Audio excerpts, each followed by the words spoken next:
जय हिंद दोस्तों, स्वागत है आपके अपने चैनल इंडिया क्राइम एक्सप्रेस में। और क्राइम स्टोरी के 7वें भाग में आज आपको बास गांव के गोलसरी के रहने वाले कुख्यात हत्यारे शिवलाल साहनी की कहानी आपको बताऊंगा। जी हाँ, अभी बास गांव पुलिस ने खुलासा किया है। जी हाँ, घटना जो है ये 16 अक्टूबर 2025 की रात में एक व्यक्ति जिसका नाम मुन्ना है गोलसरी में, उसकी हत्या कर दी जाती है, गोली मारकर हत्या कर दी जाती है। और उसके बाद से पुलिस जांच में जुटी हुई थी।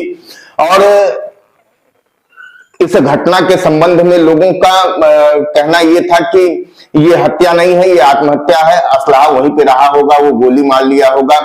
कई एंगल से पुलिस इस पे जांच कर रही थी। और उसके बाद से पुलिस ने खुलासा किया है कि अपने भांजे के हत्या के प्रयास में बंद शिवलाल साहनी जो है उसी ने उस व्यक्ति की हत्या की थी। और हत्या जो है वो पीछे उसके दो लोगों की हत्या के संबंध में वो 9 साल 7 महीने जेल में रहा हुआ था। और उससे बाहर आया तो जो गवाह था जिसका नाम रमेश है, उसी रमेश की हत्या करना चाह रहा था। उसी के चक्कर में उसके भाई, जो रमेश का भाई है मुन्ना, उसकी हत्या हो गई है।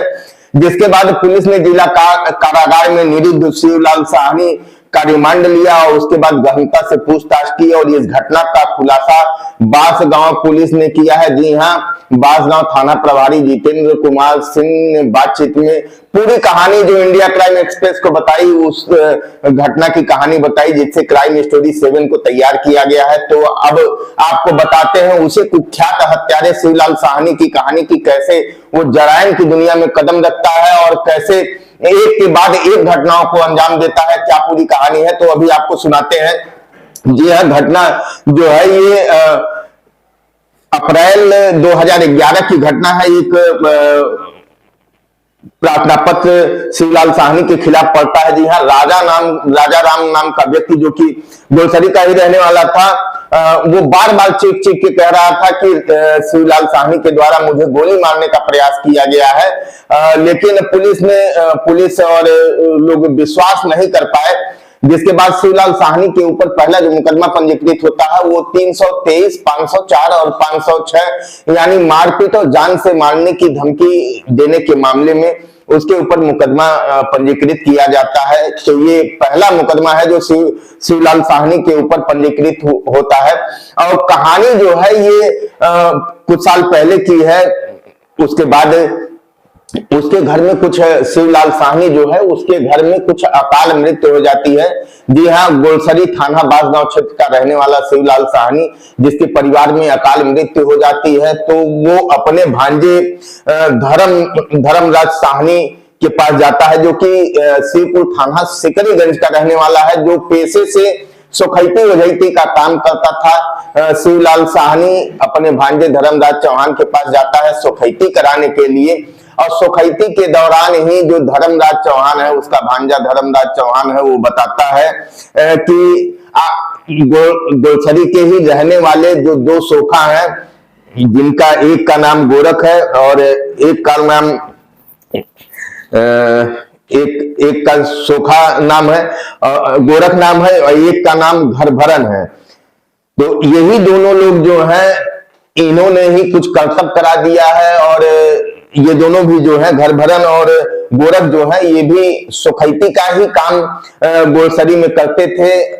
तो जब शिवलाल साहनी को उसके भांजे धर्मराज साहनी ने बताया कि सोखैती के दौरान बताया कि ये जो गोरख है और घरभरन है, ये तुम्हारे घर में कुछ टोना टोटका कर दिए हैं, जिसकी वजह से तुम्हारे घर में लोगों की अकाल मृत्यु हो रही है। जिसके बाद से गुस्से में आ जाता है पेशेवर हत्यारा जो शिवलाल साहनी है, जो कुख्यात हत्यारा शिवलाल साहनी है, वो सत्ते में आ जाता है। उसके बाद 2015 में वो गोरख और घरभरन दोनों की हत्या कर देता है। हत्या के बाद मुकदमा पंजीकृत होता है और उसे जेल में बंद कर दिया जाता है। 9 साल 7 महीने के बाद वो जेल से छूट के 2025 में आता है।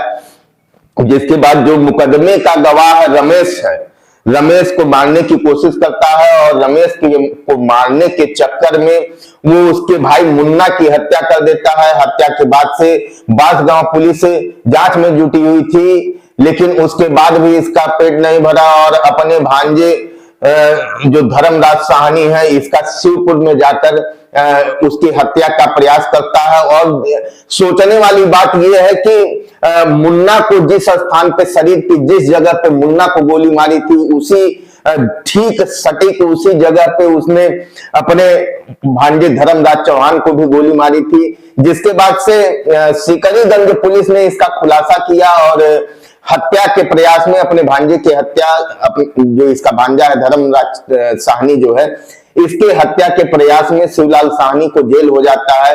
और उसी बीच बांसगांव के प्रभारी निरीक्षक जितेंद्र कुमार सिंह जांच में जब आगे बढ़ते हैं तो पता चलता है कि जो बांसगांव के गोलसरी में मुन्ना की हत्या हुई है, उसमें जब इसका नाम शिवलाल साहनी का नाम सामने आता है तो शिवलाल साहनी को रिमांड में लिया जाता है, माननीय न्यायालय में पेश होकर उसकी रिमांड मांग प्राप्त की जाती है और उससे गहन पूछताछ की जाती है, जिसके बाद बांसगांव पुलिस ने सफलता से घटना का खुलासा करते हुए उस कुख्यात अपराधी जो है, कुख्यात हत्यारा जो है शिवलाल साहनी, उसको उससे कबूल करवाया जाता है और जो हत्या में प्रयुक्त सामान है उसको भी बरामद किया। 2015 में जब उसने घर भरन और गोरख की हत्या की थी, तो जब उस समय उसकी गिरफ्तारी हुई थी तो उसके कब्जे से देसी बम बनाने वाले सामग्री और उसके साथ साथ तमंचा भी बरामद हुआ था,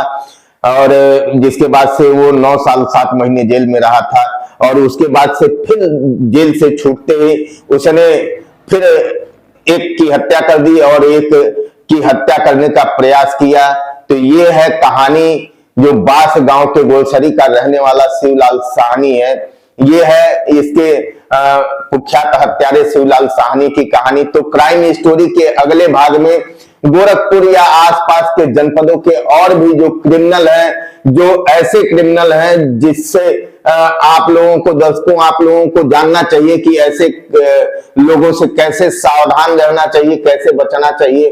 तो क्राइम स्टोरी के अगले भाग में किसी और कहानी को, आपको किसी और क्रिमिनल की कहानी को दिखाएंगे। बने रहें हमारे साथ, देखते रहें इंडिया क्राइम एक्सप्रेस।